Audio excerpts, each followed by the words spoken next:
I'd like to introduce you to Brian Smalley. He is the Executive Vice President of Marketing and Sales at National Steel Car. He joined National Steel Car in October of 2015 as Senior Director of Marketing and Sales and has been promoted to his current role as part of the company's long-term succession planning.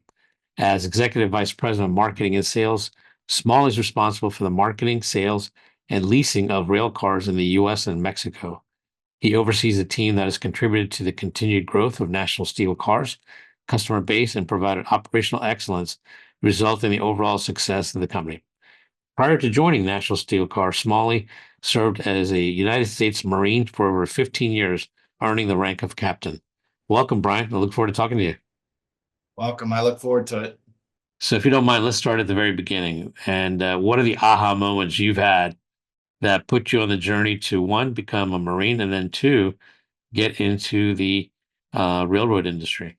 Man, Darshan, that's a lot of question right there to unpack. I would say that as a young man many years ago, I realized that without challenge, we never really hit our full potential. And so I was going to college, kind of going through the motions, and realized that it wasn't what I wanted to do. It wasn't me. It wasn't fit. It was what was expected of me, but not necessarily where I was at that time. So my aha moment in that was if I didn't do something incredible to challenge myself, then I would never be able to realize my potential.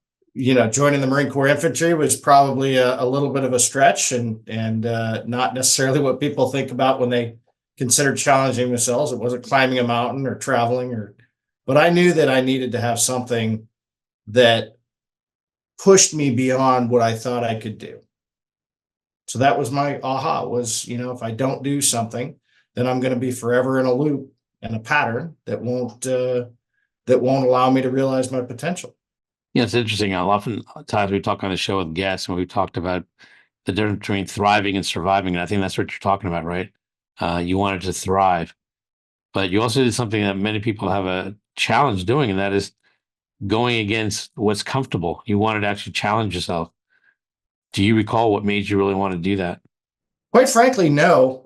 Too many head injuries, I guess, but my memory doesn't extend to what exactly was going on in the moment. I know that it was just an epiphany that I had that I was not fulfilling what I felt in my heart was my purpose. I knew that it was something that, as you said, was very comfortable and I could have stayed with. And there's nothing wrong with that. But I knew myself personally that there were many more adventures and many more challenges and many more evolutions that I needed to go through personally. And the only way to do that was to do something rather extreme. So you joined the Marines, and I'm sure you had some aha moments in the Marine Corps. So what were some of the initial aha moments you had there?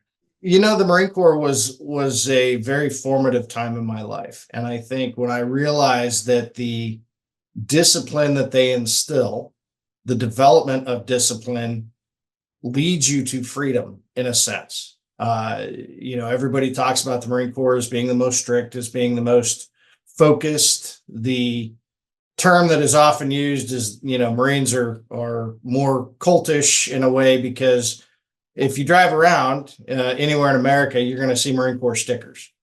And we are the smallest branch. We have the smallest budget, but we do have an outsized impact. And I think that one of the things I realized is that our reputation, our successes, and our capabilities came from the discipline.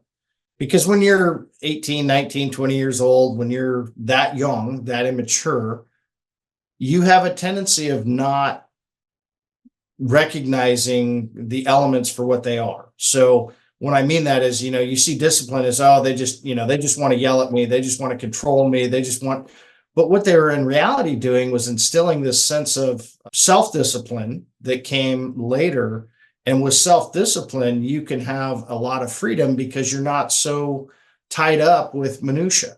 You're not distracted by everything. You're not getting pulled. And as you move through and you identify what your strengths and weaknesses are through that discipline and you work to correct them, it gives you the ability to move forward in areas and aspects of your life that you may not have realized without that discipline. What I'm hearing from you, it sounds like it gave you a sense of confidence and focus at the same time. Is that what I'm hearing? Absolutely, 100%. Recognizing that when I go into a situation, I may not have all the skills, I may not have all the knowledge, I may not have all the experience that allows me to attack whatever is in front of me with, I would say, complete knowledge that I'm going to do it. But what I did realize, and what I do realize, is that with determination, with identifying the elements of the situation, you can find a solution that may seem daunting to you in situations that you've never been faced with before. And that confidence in not the fact that I know everything or I can do everything, but I can figure everything out. And also self-identification on, yeah, I'm not so good at skydiving.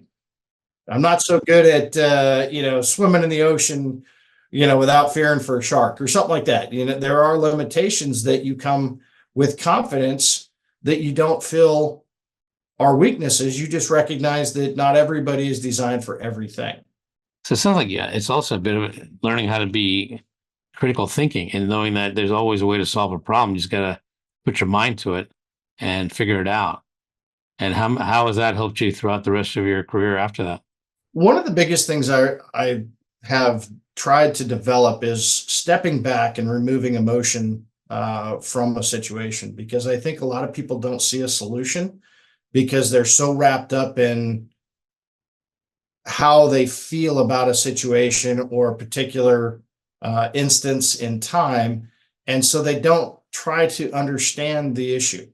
So if you step back, you look at all the facets, you look at all the angles, you say in an interpersonal exchange, if you don't agree with somebody, if you step back and try to understand what helped form their opinion, where are they coming from, what are their interests, what are their likes, desires, thoughts, experiences that contribute to this opposite idea or opposite position of yours, it helps you understand how to work through it, how to create compromise, how to solve an issue. So when you look at something, you can be overwhelmed by several factors. It's not that hard to look at a problem that you've never faced before and say, man, I don't know what I'm doing. I don't know where I'm going. I don't know what I have. But if you step back, look at it objectively, look at it logically, understand what you have, and try to understand the other side of the fence, if you will, it gives you a great perspective to try to figure out, what are my openings? What are my gaps? Where are my areas that I can go into? What are my strengths and weaknesses, and how do they offset on the opposite side? Or with the challenge that you're given, what are the structural components of that my strengths are good for? Where are my areas of weakness? And really identify how to tackle a problem bit by bit to overcome something that you may have never faced, that may seem overwhelming, that may be a challenge. Or also, it can lead you down a path to, this is not a good idea. And, quick example of that is when I got an MBA from Gonzaga, we were actually doing a capstone project to put in a biofuels refinery 20 years ago, 19 years ago. And one of the things that we came to realize was that the project was not viable for a wide variety of factors. But without that self-recognition, without that ability to look at a problem dispassionately and not fall in love with a plan, we would not have been able to step back, and we may have committed resources that would have been essentially lost without a gain. But having that dispassionate look at it and that logical aspect allowed us to make that decision, which was hard. So are there any insights or tips you can give on how to remove some of the emotion out of it, and then look at it logically and systematically? But then at some point, I think you have to factor in back the emotion a little bit, right? Absolutely. I do believe that emotion has its place, but it shouldn't have a control. It's the same element as when you're driving a car. There's a lot of factors that come in. What is the speed limit? What is the traffic? What are the road conditions? What is your car? What is your car capable of? You have to bring all those together when you're making decisions as you're driving. The same with emotions. If you allow your emotions to be the driving factor, sometimes emotions, we've all been afraid of things. The first time I drove a car, I was terrified. Of course, it was Alaska in the winter, and it was, sheer ice. And my dad was, let's just say, not quite as patient all the time. In this case, he was really good, but still, I was terrified. And if I had allowed that emotion to control that aspect, I would never have learned how to drive or learned how to drive well because it always would have been a controlling factor. So, you take that to your point that emotion does have a sense, you do have to have some level of concern when you're driving about the safety of your family, yourself, the people around you. But it should not be the driving emotion, or it should not be the driving factor rather in your activity. Yeah, I understand what you're saying. It's a factor, but not the factor. Exactly. 100%. 100%. If you're not passionate about something, then how can you commit resources? But you can't allow your passion to blind you to fall in love with a plan or a course of action. So your passion can drive you, but it also has to be tempered by reality and, I would say, resource limitations. So to get that, that's been going through a lot of challenges. That's been going through a lot of struggles. It was, I would say, not something that I had an aha moment in. I would say over the course of a minute and said, "Hey, this." It was more of a long-term aha moment. Looking at my past, looking at the way that I handled myself, looking at what factors led to my decisions, good or bad, and trying to recognize, okay, what are some of the things and some of the elements? And I just realized that whenever I allowed emotion to take a driving force, it made me act in a way that may not have been appropriate to the situation because I wasn't looking at things holistically. I was just looking at it from my perspective and how I felt in that moment, which may or may not have been an accurate reflection of what that moment really was. Right. And you were reacting, but not maybe taking in the entire picture. Perfect, perfect way to put it. So you're in the Marine Corps, and I'm sure you've traveled around the world. What are some aha moments you've had doing that? When I was a young man, we went to Germany and with my family on a visit. And I just remember everybody there they were polite, but not necessarily very forthcoming. They weren't quite as helpful. And then a couple years later, we went to another visit to Europe. We went to Norway, and it was the same type of scenario. But the difference was in Norway, there was a high level of American English taught. I won't say it's American or British, but I was very young, so I couldn't tell the difference at the time. But anyways, regardless, English was very common in Norway, and it created an ability to communicate and to, I would say, it was a better experience because of that ability to communicate, which led me to understand the culture better and had a very wonderful experience. I mean, both were wonderful, but it felt that in Norway I was much more tuned into the culture, tuned into the people, tuned into the visit itself, and made it a much richer experience. So carrying that forward in the Marine Corps, I came to realize that having an understanding of the language, having an understanding of the culture, having an understanding and appreciation for the differences of where I was at was incredible. I had studied a little bit of Japanese in school.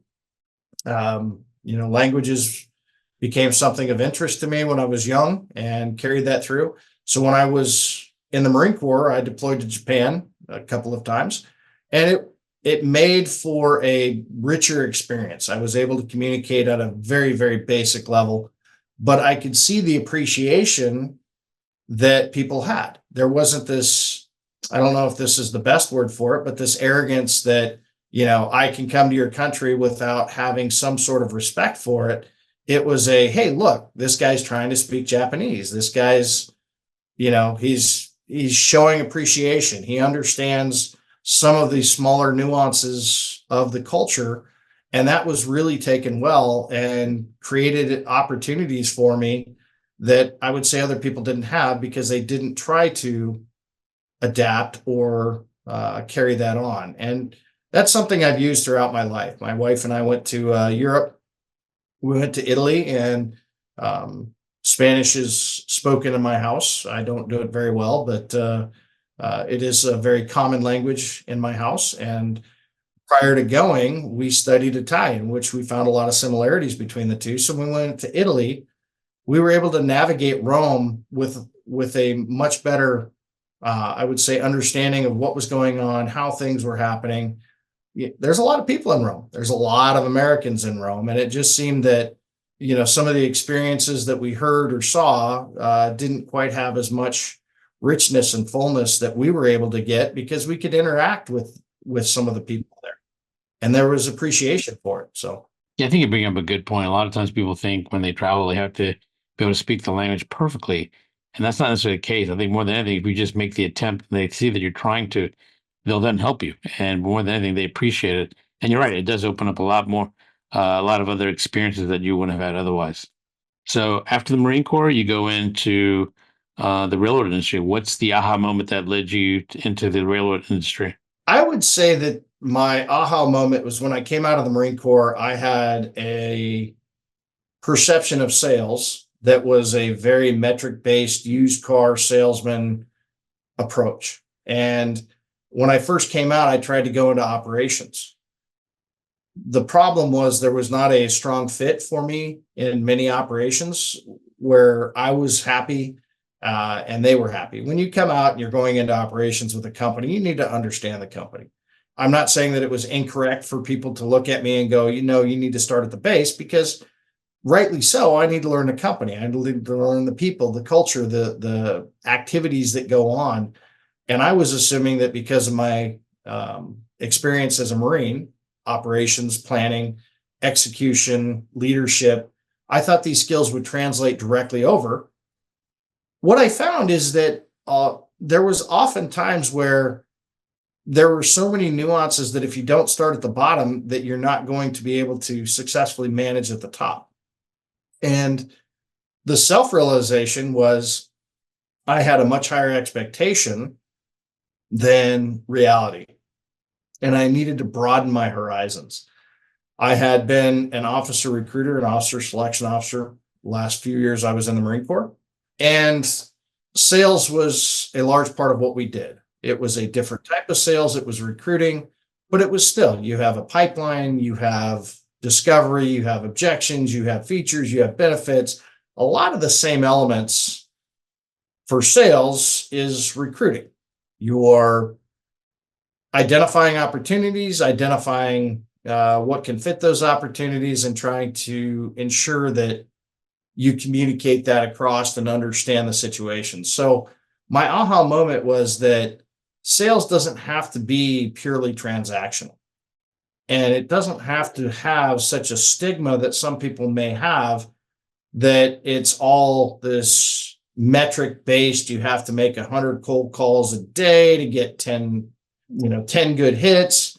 It doesn't have to be, hey, get them away from a topic or don't address this. It's a communication platform. It's a discovery. It's a puzzle. And so when I started looking at sales differently, and when I started understanding that B2B sales can be extremely challenging, can be extremely rich and robust, I had once again, the wrong perception of something that pushed me in a direction that wasn't right. And so by opening up my possibilities and my acceptance of other types of careers, it gave me a drive and a motivation to try to find something in the sales. That's how I got into the rail industry. Was I started off in sales and had my own company for a few years, and then came to National Steel Car in 2015. So it sounds like you've learned that sales is really more about having conversations and asking questions, not just a one-way conversations, right? 100%. Sales is about uncovering information. It's about developing information. It's about thinking about information. Sales is a complex process because you have to understand so many facets. One of my favorite quotes: people don't make decisions based on the facts. They make decisions based on what the facts mean to them. And that really made me realize that understanding the need behind a need is great. But if you don't understand how different things mean to different people, you're missing a big portion of the toolkit that you need to be successful in sales. In fact, one of the most successful strategies in sales is a Socratic method, right? Where you actually ask a series of questions. Yes, exactly.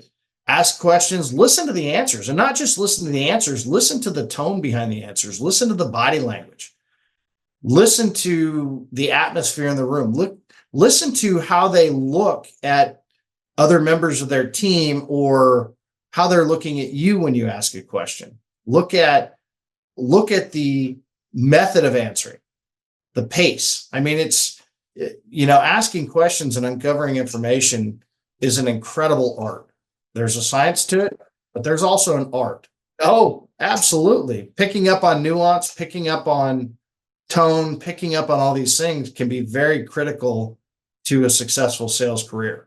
So I think what we're talking about is really trying to keep delving into getting those key insights or core truths that actually help you. So have you learned some things that you didn't know early on? Or maybe I should ask you this way. If you were to now train a younger Brian Smalley that was coming into, what tips or things would you tell them about how to gain insights when you're having conversations with customers and sales or whatever? It is quite common to hear the phrase that you learn more by listening than you do by talking. And many books all talk about listening. Many books talk about uncovering information. I think that I would add to that, it's not just listening, it's observing. It's thinking about the answers because people will say, sometimes they will say things that are comfortable. They will say things that are common. They will say things that are oblique. And how somebody answers a question can be just as important as what they answer the question with. So if you ask somebody a direct question and they give you an answer that is not direct, you have to ask yourself, well, what is it about that information or that question that I'm asking that's causing them to not want to give me a direct answer? Is it that they don't know? Is it that it's confidential? Is it that it would make them admit a weakness? There's all sorts of things that you have to understand when you're listening to people that go beyond just the words that they're saying. Right. Actually, it could be the issue that's really the real pebble in their shoe, right? 100%. If you're talking to somebody that's new in a position and maybe they're relatively inexperienced in a field, they're new to their position, you ask them a question and they give you a dodge, think about it. I mean, that could just be that they don't know and they don't want to admit that they don't know. And framing up that question with some sense of importance behind it and redirecting that question will cause them to possibly look at, okay, well, I'll get you that answer and I'll get back to you. Having somebody that's very experienced, knows the company, the commodity, the product, the process, or whatever inside and out, has been doing it for decades. This is a common factor for them. And you ask them a question and they dodge. Now you have to wonder, okay, what is it that they don't want me to know?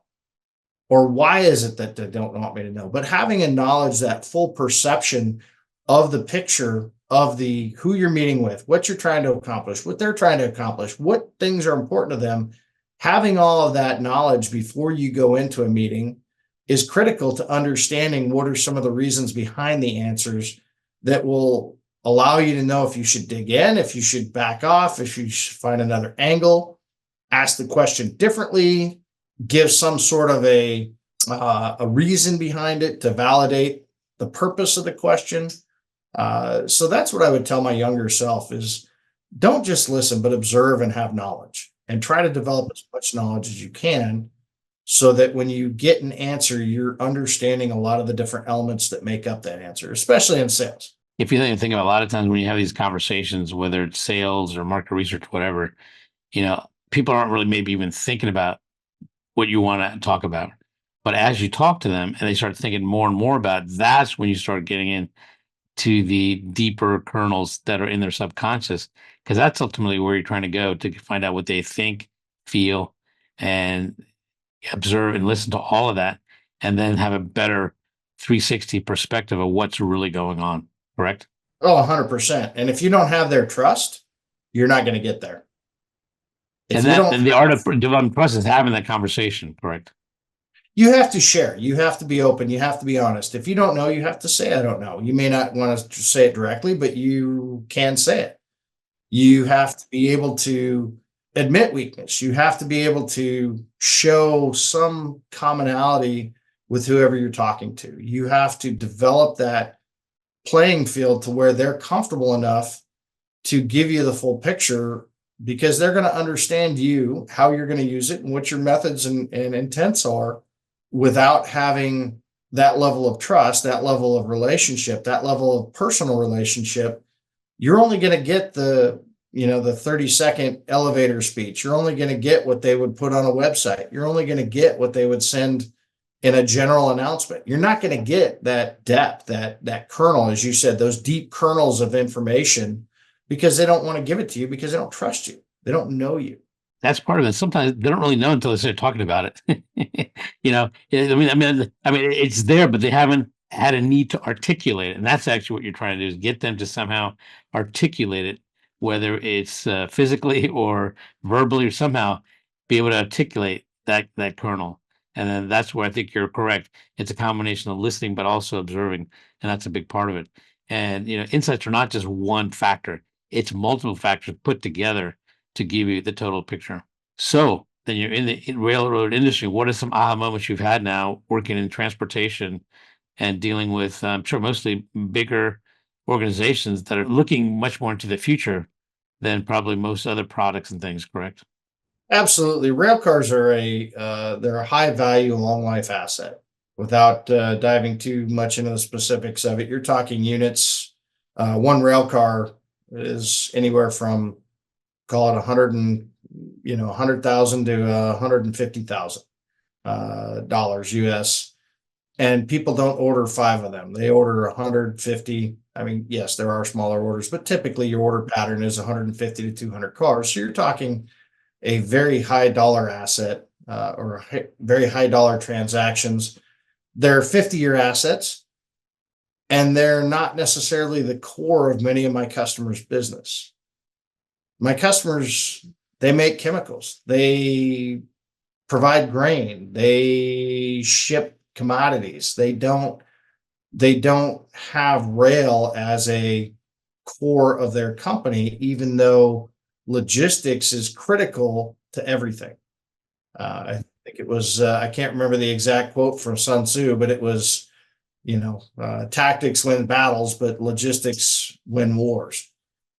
And the value of that can be seen throughout history in business, in uh, economies, in conflicts, where your logistics are a core piece. But if people don't come into that thinking that rail and rail equipment is critical to their business, it makes it a very challenging sale.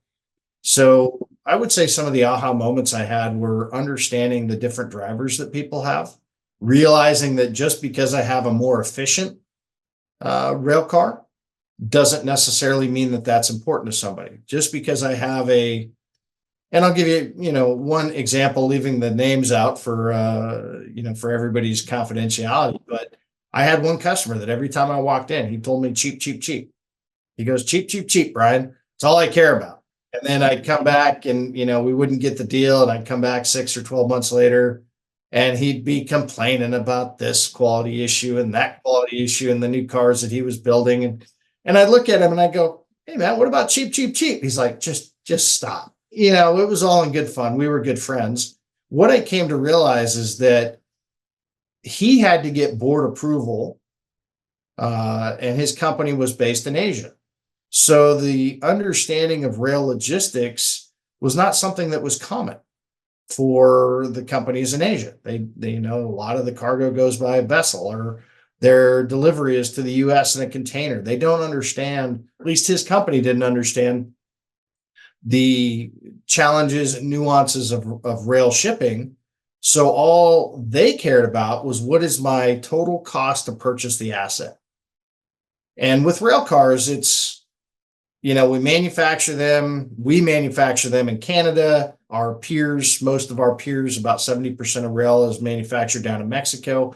But all of them have a cost of the car, but then a cost to move the car to their location. And that cost can be thousands of dollars. So you've got an asset, call it $100,000 asset, but you can add 6 to 10% in cost because the freight is $6 or $10,000. So what they looked at was not the long-term quality total cost of ownership. They didn't look at the total delivered cost. All they looked at was how much is this car going to cost, because that was their capital expenditure. Any freight costs were part of operating cost. So it didn't mean anything to my contact because he wasn't presenting what is my end of service freight. All he was presenting to his board of directors was, here's 1,000 cars for $100 million, or here's 1,000 cars for $110 million, acquisition cost only. So the board didn't come back to him and say, what do you think? They looked at it based on the information, and they looked at it without the idea of the total cost of ownership. They looked at it without the freight. They looked at it without the delivery reliability. They looked at it with only one factor in mind. So what I came to realize is that not only understanding the need behind the need, but understanding the way that people look at things and going back to it, what the facts mean to them, and how it all plays a part. I think that was one of the biggest aha moments I had in rail. Was just because I have a high quality product, just because I have delivery reliability, just because I can manufacture the most optimal piece of equipment for your commodity, doesn't necessarily mean that that is going to win the deal, because it may not matter to them. Yeah, I think at some point you impressed upon him, you got to look at the total cost of ownership and lifetime, right? Cost, not just the acquisition cost. That's 100% it. And that I realized that I could tell my contact that all day long, but he did not have the ability to share that philosophy with his board of directors that made the decision. So I had to understand that dynamic going into it so that we could focus on what really mattered to him. What should we know about what's going to happen to the future of rail in the United States? Well, hopefully it will continue to grow. I think that rail is a very economic, sustainable platform for transportation of goods. We have a much lower carbon emission than compared to our peers on the trucking side. And I think that when you look at the impact to infrastructure, rail maintains its own infrastructure, whereas, the highway system is all public funded. So one of the things I would think that you were going to see in the rail industry is some sustained and continued growth. The movement of goods is not anything that's decreasing over time. You get your temporary ups and downs with the economy and imports and corn crops and those types of things. But overall, it's a robust, even though it's mature, it's a robust industry that has some growth potential to it. And so when are we going to get our bullet trains? Man, that's a whole different topic. I think there are some structural issues to overcome, some cultural issues to overcome, and then some economic issues to overcome, because those aren't cheap. We love our cars here in America. Yeah, that's for sure. So what do you see in the future for you? Where are you going to be seeking new aha moments for you? I think as I have moved up, there have been many opportunities for me to learn. And going into the next phase of my career, if you will, because this position is relatively new, what are we at? 9.5 months here that I've been in it. And I've realized that there has to be some development of, I would say, executive thought, that the transition from just going from sales to executive and executive level of sales means that it's not only an external sale, it's an internal sale. So my aha moment was, I've always known that you have to sell both sides, right? You have to sell internally, you have to sell externally. But as I've moved up into the executive levels, I've realized that it's a different type of sale, if you will, much longer term, much more dispassionate, meaning that, I want to close deals. That's what salespeople like to do, right? We like to close deals. We like to win. You have to step back and say, are those wins good? Are those wins the most economically viable successes, or do they preclude other opportunities or options that may or may not be good. So stepping back and looking at a holistic view of the industry, the company, the team, my aha moment is I have a much broader platform that I have to consider when making decisions or pushing in directions. Yeah, it sounds like you have to help craft a bit of the vision for the future, but also help sell that vision, right? Because it's a combination of also motivating and inspiring at the same time. Well, absolutely. And nobody in sales likes to hear, no, we're not going to go hard after that opportunity, even though you're pretty sure we can win it if we do this. No salesperson likes to hear that. We all like to hear, yeah, we're gonna cut the price, we're gonna do delivery, we're gonna do everything the customer wants so that you can win this order. So it's a management, right? It's a managing of expectations. It's a developing that understanding of how do you approach that on the strategic level, but also how do you communicate that back down to the tactical level of the importance of why you did not make a decision. So tell me, if you could have lunch or dinner with anyone in your industry, who would it be and why? That's a good question. I would say that Joe Henricks of CSX would be somebody that I would like to have dinner with. Joe did not come from a rail background. He came from outside the rail. He was a longtime automotive. Um, he was an executive at many levels and took over CSX as a CEO about a year ago. And to understand how he came into an industry where he brought in some very excellent, very experienced skill sets, but not the rail experience, and how he handled folks that, oh, I've been running railroads for 30 or 40 years. How are you going to tell me you ran a car manufacturer? How are you going to tell me how to run a railroad? And to learn how he has approached change management, because I think change management is one of the most difficult aspects of leadership that anybody can face, but it is the most common. We're always changing. We're always evolving. Our industry is evolving. The demographics of our industry are evolving.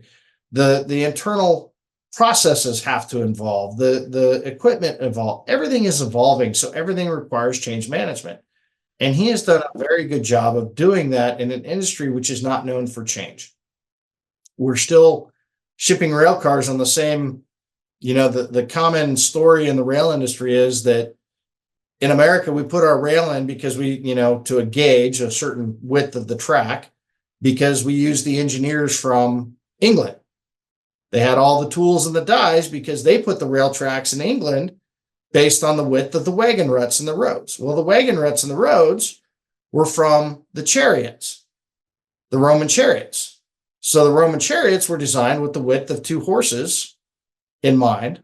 So what we're using in 2,000, 2,500 years later is a measurement that is based on the width of 2 horses from 2,500 years ago.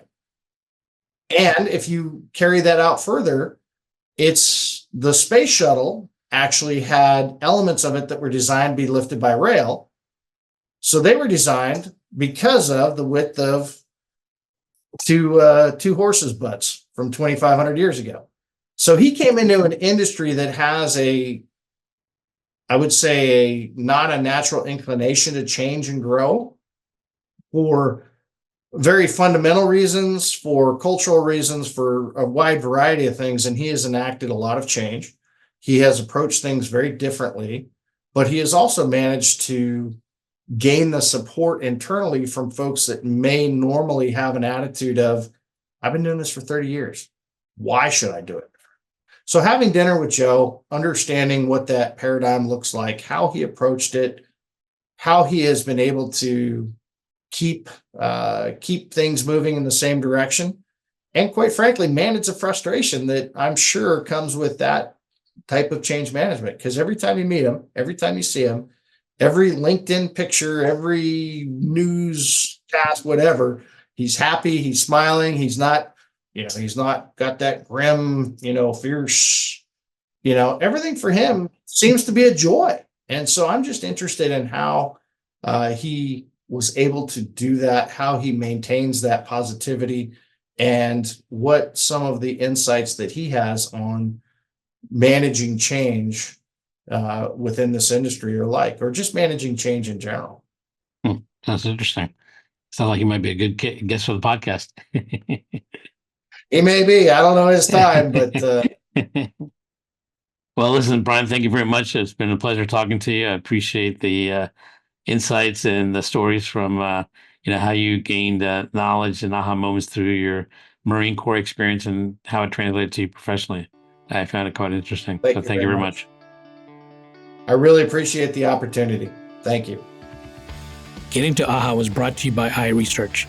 To find out more about us, head to iResearch.com and make sure to search for Getting to AHA in Apple Podcasts, Spotify, and anywhere else podcasts are found. And don't forget to click follow to ensure you don't miss any future episodes. Thank you for listening.